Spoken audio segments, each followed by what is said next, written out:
भारतीय राजनीतिक इतिहास में भारतीय जनता पार्टी यानी बीजेपी का सफर एक संघर्ष, विचारधारा और निरंतर विस्तार की कहानी है। आज के समय में ये दुनिया की सबसे बड़ी राजनीतिक पार्टी मानी जाती है, खासकर अपने विशाल सदस्य आधार के कारण। 6 अप्रैल 1980 का दिन बीजेपी के लिए बेहद खास है, क्योंकि इसी दिन इसकी स्थापना हुई थी। लेकिन इस पार्टी की जड़ें इससे भी पहले यानी कि साल 1951 में स्थापित भारतीय जनसंघ से जुड़ी हुई है, जिसे श्यामा प्रसाद मुखर्जी ने बनाया था। जनसंघ राष्ट्रवादी विचारधारा और हिंदुत्व आधारित राजनीति के लिए जाना जाता था और इसे राष्ट्रीय स्वयंसेवक संघ का वैचारिक समर्थन प्राप्त था। 1975 से 1977 के बीच लगे आपातकाल, जिसे आपातकाल के नाम से जाना जाता है, ने भारतीय राजनीति को पूरी तरह बदल दिया। इस दौर के बाद कई विपक्षी दलों ने मिलकर जनता पार्टी का गठन किया और सत्ता में आए। इसी समय जनसंघ के कई नेता राष्ट्रीय स्तर पर उभर कर सामने आए। हालांकि जनता पार्टी के भीतर वैचारिक मतभेद बढ़ते गए और अंततः 1980 में भारतीय जनता पार्टी का गठन हुआ। बीजेपी के पहले राष्ट्रीय अध्यक्ष अटल बिहारी वाजपेयी बने।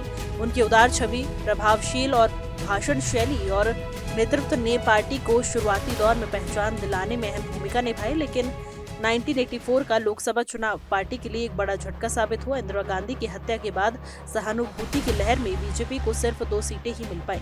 इसके बाद पार्टी ने रणनीति बदली और लाल कृष्ण आडवाणी के नेतृत्व में राम जन्मभूमि आंदोलन को प्रमुख मुद्दा बनाया।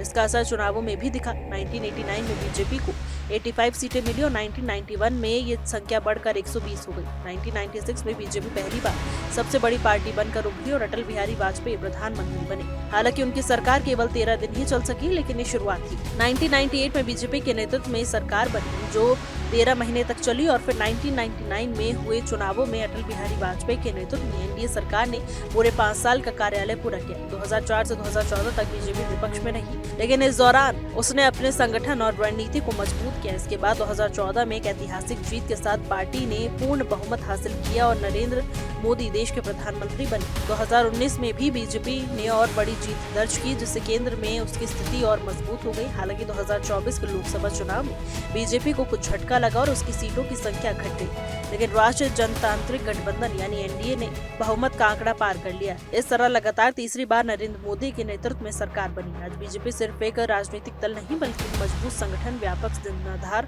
और स्पष्ट विचारधारा के साथ भारतीय राजनीति की केंद्र शक्ति बन चुकी है। देखिए इंडिया डेली 24/7 अब आपकी स्मार्ट टीवी पर। इंडिया डेली मौजूद है सभी डिजिटल प्लेटफॉर्म पर लाइव और लगातार। इंडिया डेली 24/7 हर दिन राष्ट्र को समर्पित।